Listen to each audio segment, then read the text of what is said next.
شہر نشین پہ تشریف فرما صاحب سجادہ حضور قائد ملت حضرت علامہ الحاج سید شاہ محمد محمود اشرف اشرفی الجیلانی، دیگر علماء کرام، مشائخ اعظام، سادات کرام، حاضرین محترم، برادران ملت اسلامیہ، عزیزان گرامی، السلام علیکم ورحمۃ اللہ وبرکاتہ۔ وعلیکم السلام۔ الحمدللہ رب العالمین والعاقبۃ للمتقین، والصلاة والسلام علی سیدنا وسید الانبیاء والمرسلین وعلی آلہ واصحابہ اجمعین، اما بعد۔ اعوذ باللہ من الشیطان الرجیم، بسم اللہ الرحمن الرحیم۔ وَإِذَا قِيلَ لَهُمْ لَا تُفْسِدُوا فِي الْأَرْضِ قَالُوا إِنَّمَا نَحْنُ مُصْلِحُونَ۔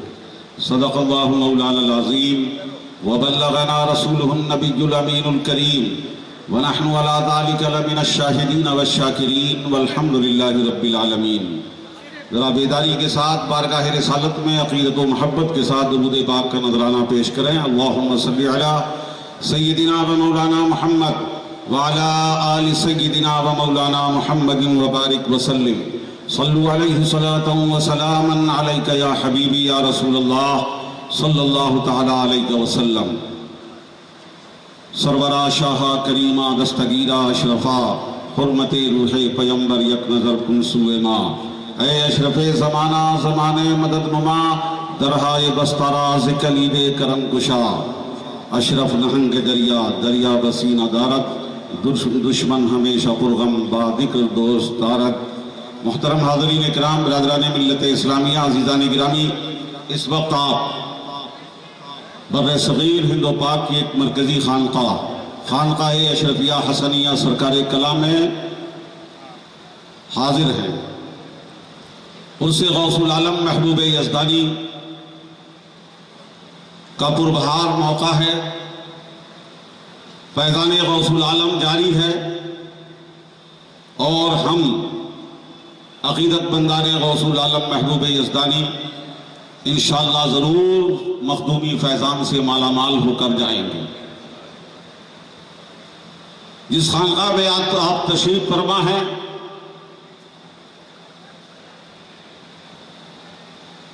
آپ اسے توجہ کے ساتھ اس پر نظر ڈالیں۔ ایک طرف یہ خانقاہ ہے اور دوسری طرف جامع اشرف ہے۔ الحمدللہ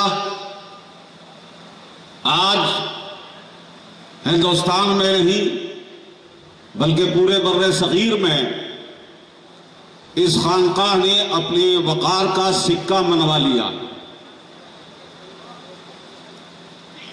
اور اداروں کی دنیا میں جامع اشرف الحمدللہ آج اس منزل پہ آ چکا ہے کہ جس کی طرف لوگوں کی انگلیاں اٹھ رہی ہیں، نظریں اٹھ رہی ہیں، یعنی جامع اشرف آج وہ ادارہ نہیں ہے جسے لاکھ کوششوں کے بعد بھی دبایا یا بھلایا جا سکے۔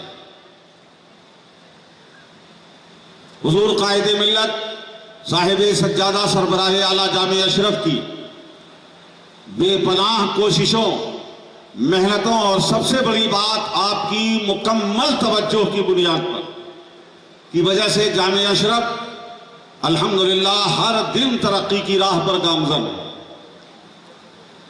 اور حضور قائد ملت کی توجہات اور فیضان مخدومی کے آثار پر اگر میں گفتگو کرنے چلا تو بات بڑی لمبی اور دراز ہو جائے گی۔ میں اس پر زیادہ گفتگو کیے بغیر تیزی سے میں جس بات کو پیش کرنا چاہتا ہوں، میں آپ حضرات کی اس کی طرف توجہ چاہوں گا۔ یہ وہ خانقاہ ہے کہ اس خانقاہ کے بانی، اس خانقاہ کی بنیاد رکھنے والے ہم شبیہ غوث الثقلین حضور اعلیٰ حضرت شاہ علی حسین اشرفی میاں علیہ الرحمت و رضوان ہیں۔ اس خانقاہ کے آستانے کے وارث کی حیثیت سے آپ کا حصہ، آپ کا حجرہ آستانے کے سامنے عدالت کے پاس جو آپ جاتے ہیں، جہاں دکانیں ہیں، اس کے پیچھے شاخ شاہ حسن کی خانقاہ تھی، اور روز رامچے میں بڑے حضرت سید شاہ حسین حضور اعلیٰ حضرت شفیع میاں کے بڑے بھائی علیہ الرحمت والرضوان روز نامچے میں اس کی تعمیر کا ذکر فرماتے۔ وہاں تعمیر ہوئی تھی، لیکن وہاں سے دھیرے دھیرے بے دخل کر دیا گیا، تو حضور شفیع میاں نے اس خانقاہ کی بنیاد رکھی۔ میں ایک بات آپ کو بتا دوں کہ یہ وہ خانقاہ ہے جو الحمدللہ اس روحہ آباد کے قبرستان کے علاقے سے باہر ہے۔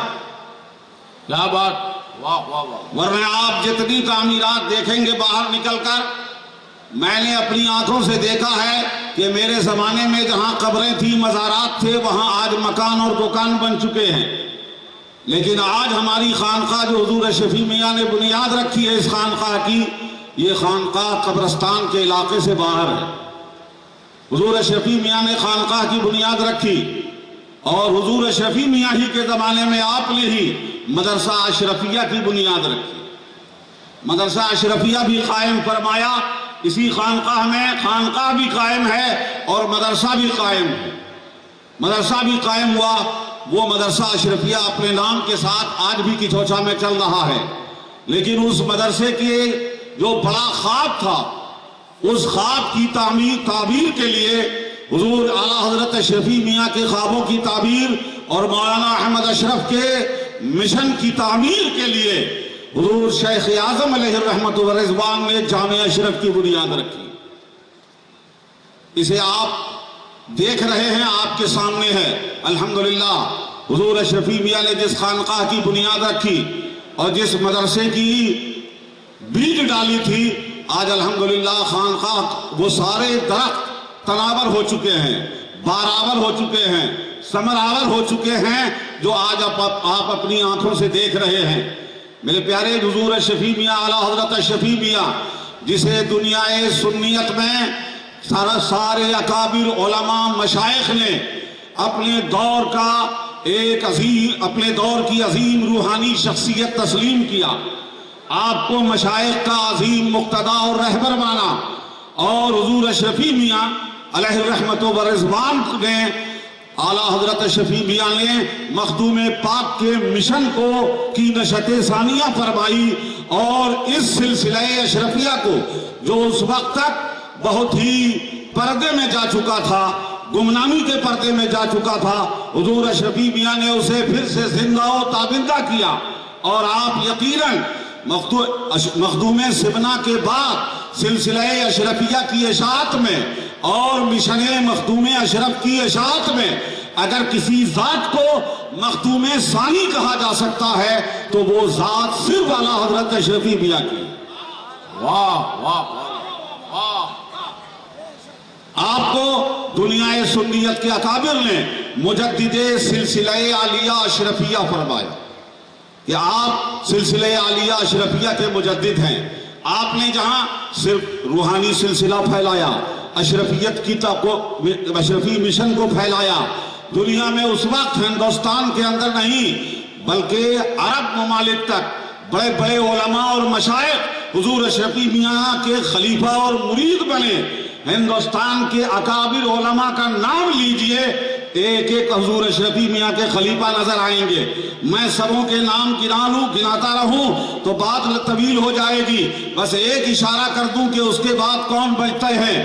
اس وقت کے امام اہل سنت امام احمد رضا فاضل بریلوی کے بڑے صاحبزادے حجت الاسلام مولانا حامد رضا خان علیہ الرحمت والرضوان حضور شفیع میاں کے خلیفہ ہیں۔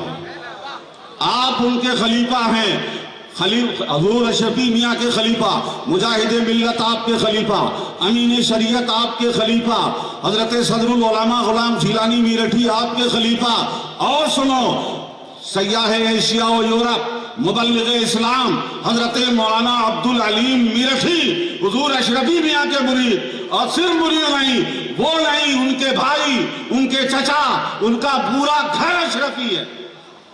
اور یہ وہ ایسے اشرفی ہیں کہ ان کے کام کو دیکھ کر لوگوں نے اعزاز میں آگے بڑھ کے خلافتیں ادا کی ہے۔ لیکن یہ وقت کا المیہ ہے کہ جنہوں نے کام دیکھ کر خلافت کو عطا کیا ان کے خلیفہ کی شہرت ہوتی ہے کہ فلاں کے خلیفہ ہوتے ہیں، اور جنہوں نے خلافت اور مریدی میں لا کر کام والا بنایا ہے اس کا نام اشرفی بھی ہے۔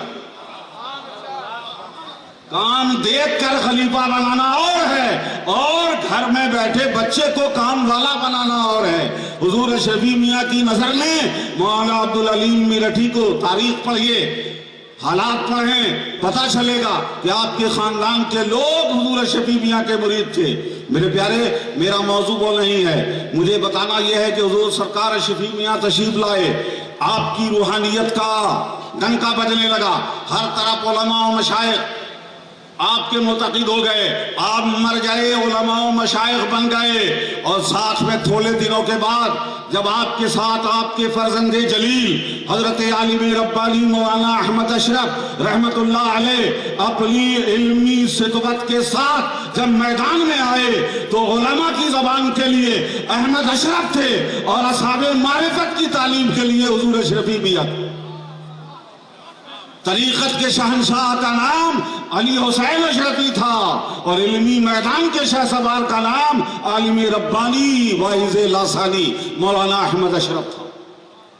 خانوادہ اشرفیہ کا یہاں سے عروج ہوتا ہے۔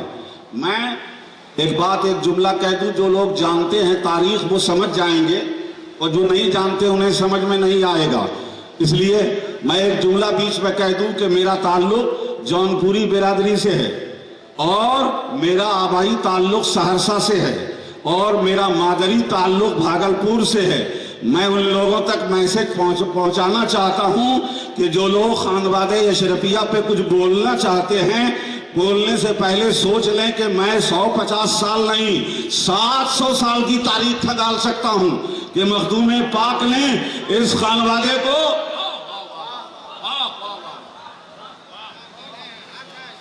اس خانوادہ اشرفیہ میں حضور مخدوم پاک کی نسل، حضور عبدالرزاق نور العین کی اولاد، مخدوم پاک کی روحانی اولاد کا فیضان جاری ہے۔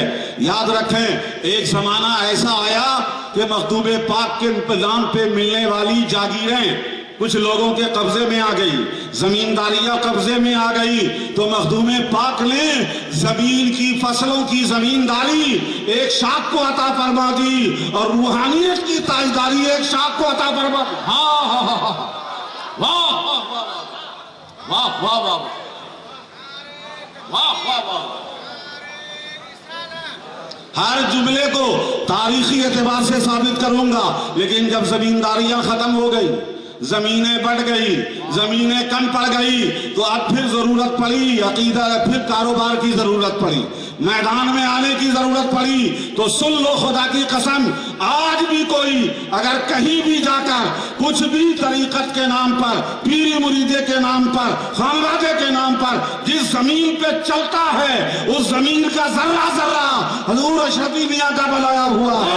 ہر علاقہ حضور اشرفی میاں کا بنایا ہے۔ واہ واہ واہ واہ واہ واہ واہ، سبحان اللہ، نعرہ تکبیر، نعرہ رسالت، فیضان اعلیٰ حضرت اشرفی، فیضان مخدوم۔ چلنے سے پہلے سوچ لینا کہ جس زمین پہ ہم چل رہے ہیں یہ زمین کس کی بنائی ہوئی ہے، اور زمین تو زمین ہے میرے پیارے۔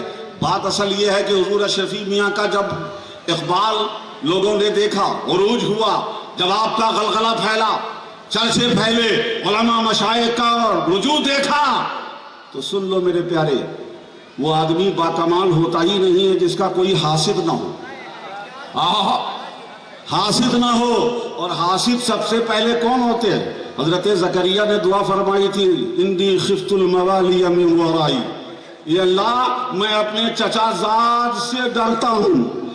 چچا سب سے پہلے، یہ قرآن میں حضرت زکریا نے دعا فرمائی ہے، انی خفت الموالی من ورائی۔ یہ خاندان کے لوگ ہی حاسد ہوتے ہیں، میں بڑے ادب کے ساتھ لحاظ کے ساتھ بول رہا ہوں میرے پیارے، حاسدین پیدا ہو گئے، لیکن یاد رکھنا جہاں حسد کرنا حاسد کے لیے عیب ہے، وہیں محسود ہونا محسود کے لیے کمال ہے۔ محسود ہونا ہی کمال ہے۔ اسی لیے خوبیوں میں بیان، القاب میں بیان کیا جاتا ہے محسود الاقران، کہ اپنے ہم عصروں میں یہ محسود تھے، لوگ ان سے حسد کیا کرتے تھے۔ یہ حسد کیا جانا ہی حضور اشرفی میاں کے اقبال سے، عالم ربانی کے طمطراق سے جب لوگوں کو حسد ہوا، اسی حسد نے ثابت کیا کہ یہ صاحب کمال ہیں، یہ صاحب کمال ہے، یہ لائق تقلید ہیں، یہ لائق اقتداء ہیں۔ لوگوں کے حسد نے انہیں اور بڑھا دیا، واہ واہ، اور بڑھا دیا، چمکتے چلے گئے، چمکتے چلے گئے۔ اور حد تو یہ ہے کہ حسد ہوتا رہا۔ اب حسد چلتے چلتے کچھ دنوں کے بعد حاسدین سرنڈر ہو گئے، سرنڈر ہو گئے، اور خانقاہ اشرفیہ میں جہاں آپ بیٹھے ہوئے یاد رکھیں، یہی وہ خانقاہ ہے جہاں 150 لوگوں سے عرس ہوا ہے۔ بھاگلپور کے زمیندار پورا راشن پانی لے کے آتے تھے اور عرس کر کے لنگر چلا دیتے تھے اور چلے جاتے تھے، عرس ہو جاتا تھا۔ جہاں 150 لوگ عرس میں لنگر میں آیا کرتے تھے، آج یہاں رہنے کی جگہ نہیں ہے، سب لوگ ڈھونڈتے ہیں، یہاں لوگ نہیں، لوگ جگہ ڈھونڈتے۔ واہ واہ واہ واہ واہ، سب لوگوں کو پکڑتے ہیں، یہاں لوگ جگہ پکڑتے ہیں کہ کہاں جگہ مل جائے۔ یہ وہ اشرفی میاں کی آباد کی ہوئی خانقاہ ہے، اور یہ فیضان مخدوم کے جاری ہونے کی واحد جگہ ہے جہاں سے ہر وقت فیضان جاری ہے۔ واہ واہ واہ، ہر وقت فیضان جاری ہے، علم کا فیضان، طریقت کا فیضان، روحانیت کا فیضان، فکر کا فیضان، سوچ کا فیضان، منصوبے کا فیضان، ملت کے لیے غم کا علاج، سارا فیضان جامع اشرف اور خانقاہ اشرفیہ سے جاری ہے۔ واہ واہ، خانقاہ اشرفیہ سے جاری ہے۔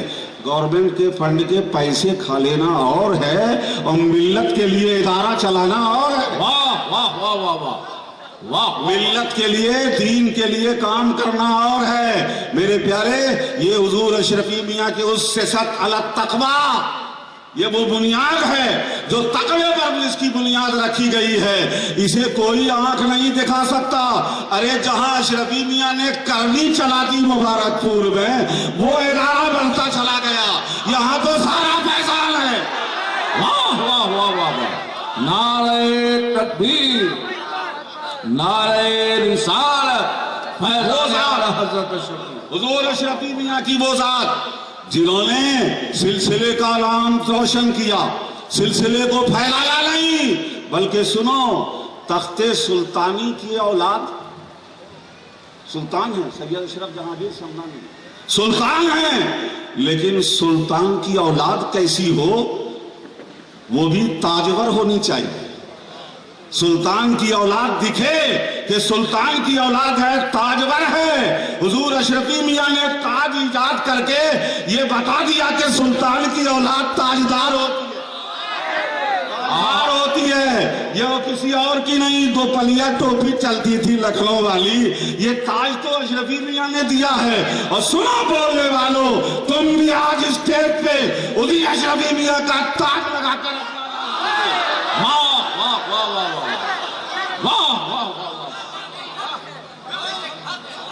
ٹوپی تمہاری ہے نہ تاج تمہارا ہے۔ ذرا تاج اتار کر میدان میں آؤ تو سمجھ میں آئے گا کہ تمہاری اوقات کتنی ہے، تمہاری اوقات کتنی ہے۔ یہ تاج اشرفی میاں نے دیا ہے، سلطان کی آل کو تاجدار بنا دیا۔ واہ واہ، بیٹھے تاجدار نظر آتے ہیں، آج ہر ایک تاج کی نقل کر رہے ہیں، تاج پہنتے ہوئے نظر آتے ہیں۔ یہ سوچا بھی نہیں کہ یہ تاج انہی کا دیا ہوا ہے جن کی جڑیں کھودنے کی ہم نے برسوں کوششیں کی، جنہیں مٹانے کی ہم نے کوششیں کی ہے۔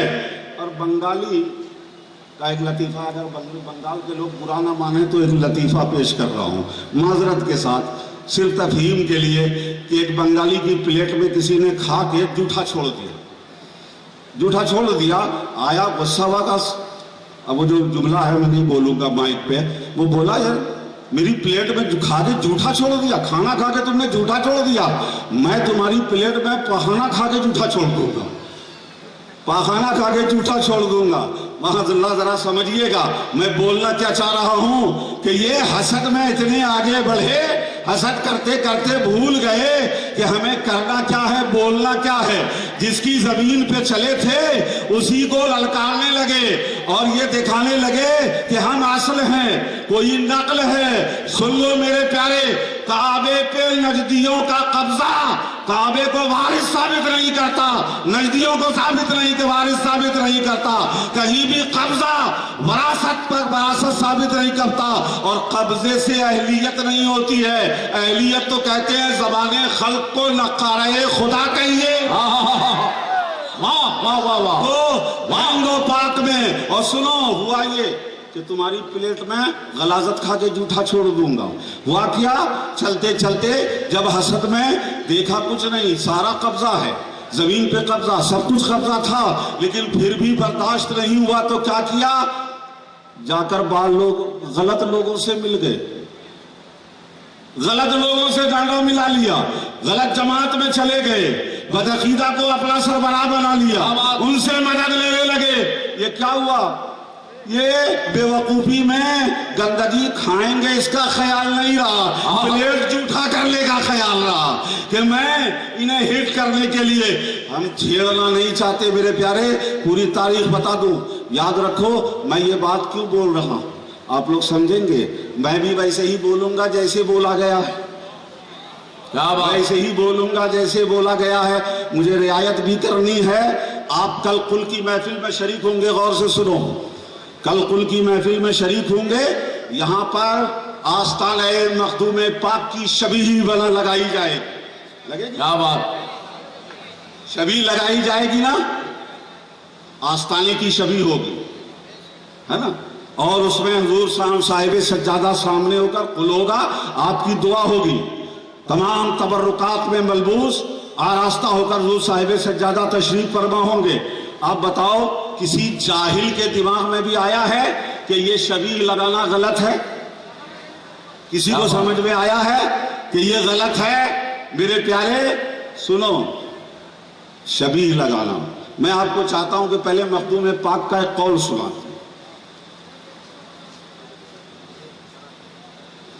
آستانے پر بیان کیا گیا,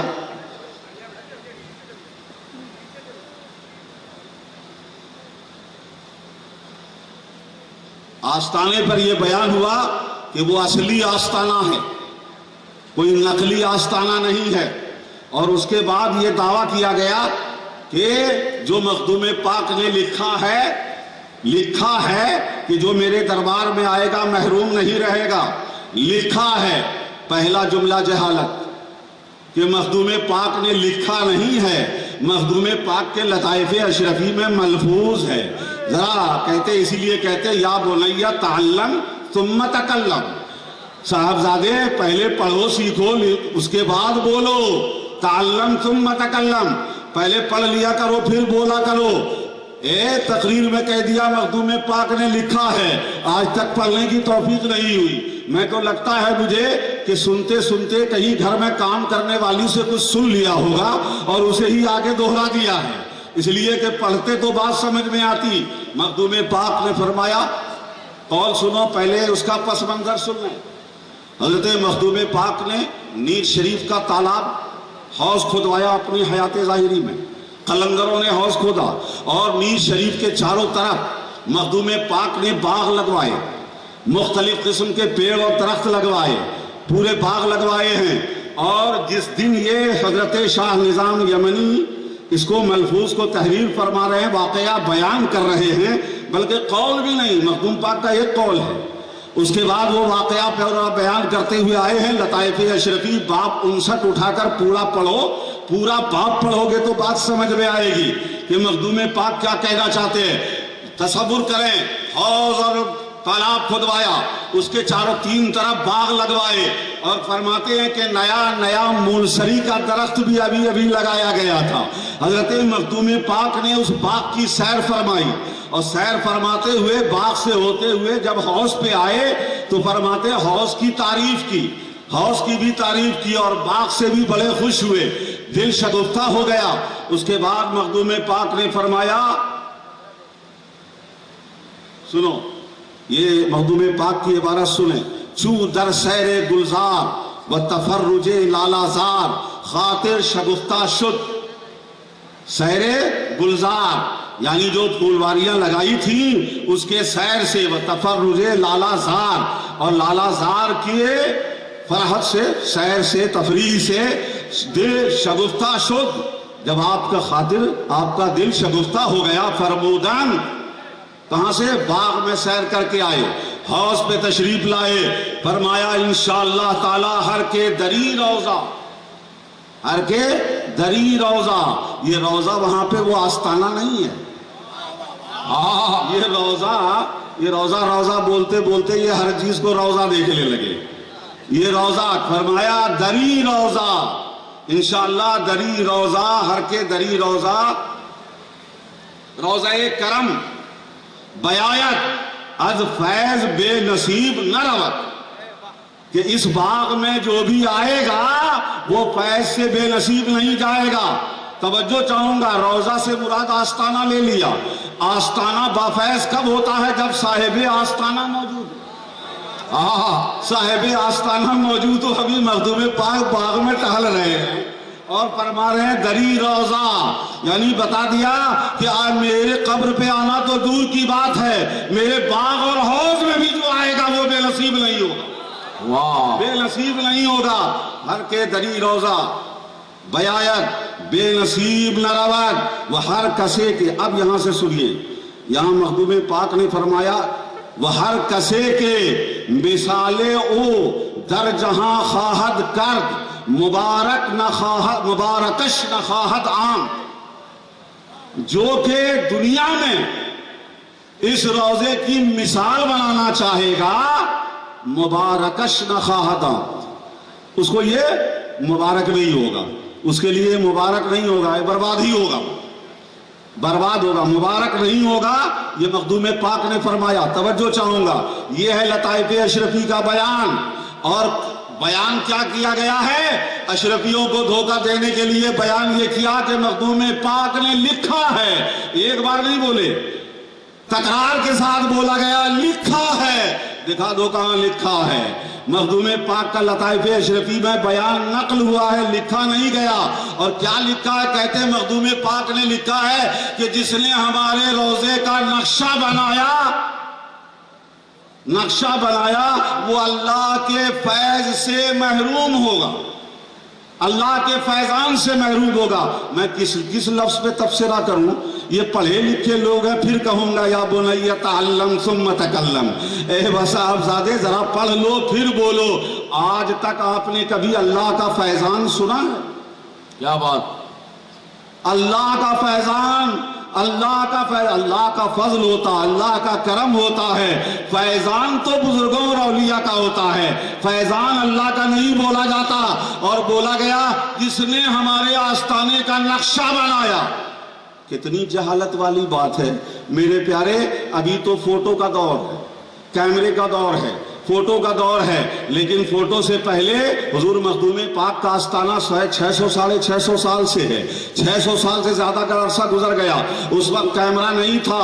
اور میں کہتا ہوں شاید کوئی اشرفی ہو جس کے گھر میں مخدوم پاک کے آستانے کا تغرا لگا ہوا نہ ہو، تغرا لگا ہوا نہ ہو. اور وہ سارے نقشے پہلے اسکیچ سے بنتے تھے، قلم سے بنائے جاتے تھے. تمہارے مریدین کے گھر میں بھی وہی نقشہ ہوگا. تم نے کیا جملہ کہہ دیا کہ جس نے نقشہ بنایا وہ اللہ کے فیضان سے محروم ہوگا. معاذ اللہ. سن لو، یہ جہالت کی بولی ہے، یہ جاہلانہ گفتگو ہے. بات سمجھی نہیں. اب میں اس پہ بات کروں تو بات بہت لمبی ہو جائے گی میرے پیارے. سب سے پہلے ایک بات ذہن میں رکھو، بولنے والا جس میدان کا ہوتا ہے اس کا مخاطب بھی اسی میدان کا ہوتا ہے. جب محدث مرد بولتے ہیں تو یہ مرد نہیں ہوتے ہیں، وہ میدان حدیث کے مرد ہوتے ہیں. جب فقہا مرد بولتے ہیں تو وہ میدان فقہ کے مرد ہوتے ہیں. جب صوفیہ مرد بولتے ہیں تو وہ میدان تصوف کے مرد ہوتے ہیں. مخدوم پاک نے بتا دیا کہ میں جس میدان کا ہوں، اگر اس میدان کا کوئی میرے روضے کی نقل کر کے بنانا چاہے گا تو مبارکش نہ خواہد عام، وہ مبارک نہیں ہوگا. یہ حضرت مخدوم پاک کہنا چاہ رہے ہیں، اور یہ کہاں لے کے چلے جا رہے ہیں؟ جس نے نقشہ بنایا، یہ 11 بجے 12 بجے شبیہ تیار ہوتی یہاں پہ لگتی ہے اور رات میں اٹھ جاتی ہے۔ یہ اس سے تکلیف ہو گئی ہے کہ یہ آستانے کا مثال بنایا تو یہ اللہ کے فیضان سے محروم ہو جائیں گے۔ پیارے کچھ پڑھو، لکھو، سمجھو، اور آگے بتا دوں کہ اگر صرف اتنی بار یہ بات تو شریعت کے خلاف ہو جائے گی کہ کسی بھی چیز کا نقشہ کوئی بنا لے تو وہ اللہ کے فیضان سے محروم ہو جائے گا۔ کہیں سے ثابت کر سکتے ہو اس کو؟ معاذ اللہ، یہ شرع مطہر کے خلاف ہوگا، شرع مطہر کے خلاف ہوگا۔ اور تیزی سے میرے اشرفیوں سن لو، یہ تو مخدوم پاک کا آستانہ ہے۔ میں ایک بات پہلے سمجھا دوں، سنو۔ مثال دو طرح کی ہوتی ہے، مثال دو طرح کی ہوتی ہے۔ ایک مثال وہ ہوتی ہے کہ کسی کی عظمت سے جلتے ہوئے، حسد کرتے ہوئے، غش کرتے ہوئے، اپنے لیے بھی ویسا بنا کر کہ لوگ ادھر جا رہے ہیں ادھر بھی آئیں، اس کے مقابل میں کھڑا کرنا ایک مثال وہ ہوتی ہے جو ابرہہ نے یمن میں بنایا تھا کعبہ، کہ کعبے کی عظمت کو توڑا جائے۔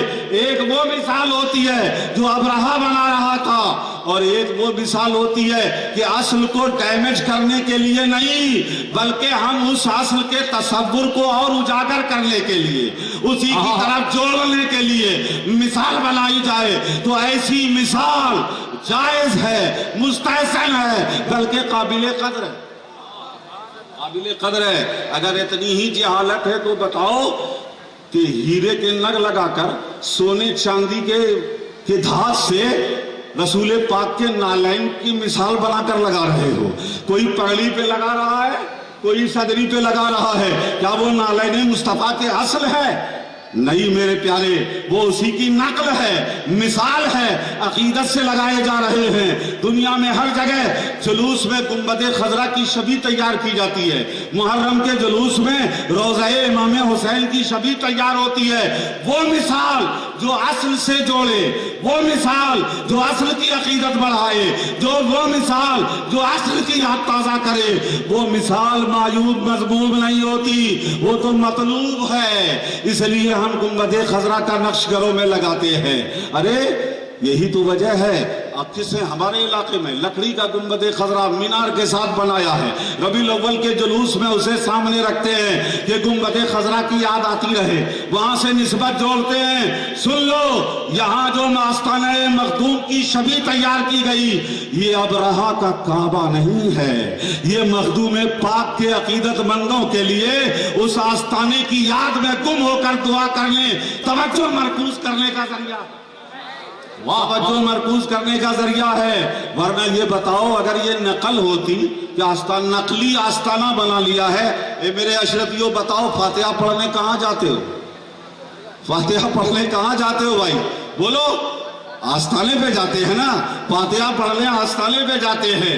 میرے پیارے، یہ سب نے بتا دیا ہے کہ یہ تو صرف ہماری توجہ کے لیے، ایک تصور قائم رکھنے کے لیے، اس کی عظمت کو اجاگر کرنے کے لیے یہ شبیہ بنائی گئی ہے۔ تو اسے کوئی ناجائز کہہ سکتا ہے؟ یہ کوئی غلط ہو سکتا ہے؟ میرے پیارے، میں جو صاحب بولے ہیں ان کے اوپر ایک ردہ رکھ دیتا ہوں کہ جاؤ، جن کی زمین پہ کودتے ہو، شیخ الاسلام سے پوچھو کہ مسجد کے اوپر کعبے کا نقشہ بنا کے رکھ دیا۔ کیا بات! مسجد کے اوپر کعبے کی شبیہ بنا دی ہے، تعمیر کر دی ہے۔ کیا مسجد کے اوپر کعبے کی تعمیر کر لے تو وہ غلط نہیں ہے؟ وہ شبیہ کا غلط نہیں ہے، ہم بھی کہتے ہیں غلط نہیں ہے، اس لیے کہ وہ کعبہ کو رد کرنے کے لیے نہیں ہے، کعبہ سے جوڑنے کے لیے ہے۔ اسی طرح سے یہ آستانے کی شبیہ آستانے سے دور کرنے کے لیے نہیں، آستانے سے جوڑنے کے لیے، واہ واہ واہ واہ، کے لیے ہے۔ یا بنی تعلم ثم تکلم، صاحبزادے پہلے پڑھو پھر بولو، پھر زبان کھولو۔ مخدوم پاک نے نقشہ نہیں فرمایا ہے، یہ کس سے سن لیا ہے آپ نے؟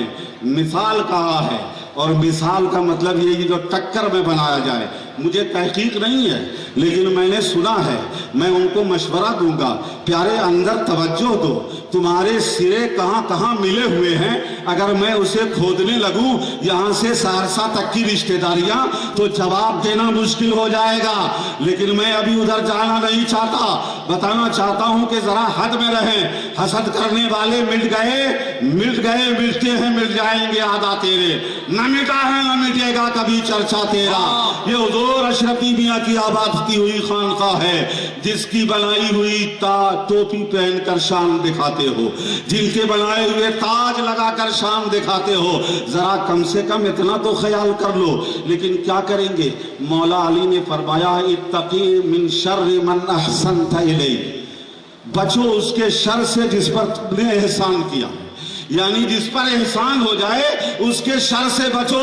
یہ وہ لوگ ہیں جنہوں نے حضور اشرفی میاں کے پروردہ، حضور اشرفی میاں کے پرتاختہ، عالم ربانی، محدث اعظم، سرکار کلاں کے پروردہ، شیخ الاسلام، جن کی زمینوں پر اپنی زمین بنائی ہے، آج وہی اس خانقاہ کو آنکھ دکھا رہے ہیں جہاں کے خادم بن کر محدث اعظم عرس میں خدمت کیا کرتے تھے، آج ان کی زمین پہ چلنے والا اس خانقاہ کو آنکھ دکھا رہا ہے۔ زمین بن گئی ہے تو زمین سرکنے میں دیر نہیں لگتی ہے، ذرا توجہ رہے حاضر، یہاں حضور اشرفی میاں کی خانقاہ ہے، زمین اپنی نہیں ہے، تب حالات تو یہ ہیں، ایک بات کہہ دوں، توجہ کی بات ہے، یہ روح آباد، وحدت آباد، یہ روح آباد، اس میں وحدت آباد، ادھر کثرت آباد، یہ سب وحدت آباد، روح آباد، کثرت آباد، مخدوم پاک نے آباد کر کے بتا دیا کہ اس سرزمین پر سوائے مخدوم کے کوئی آباد نہیں ہوگا،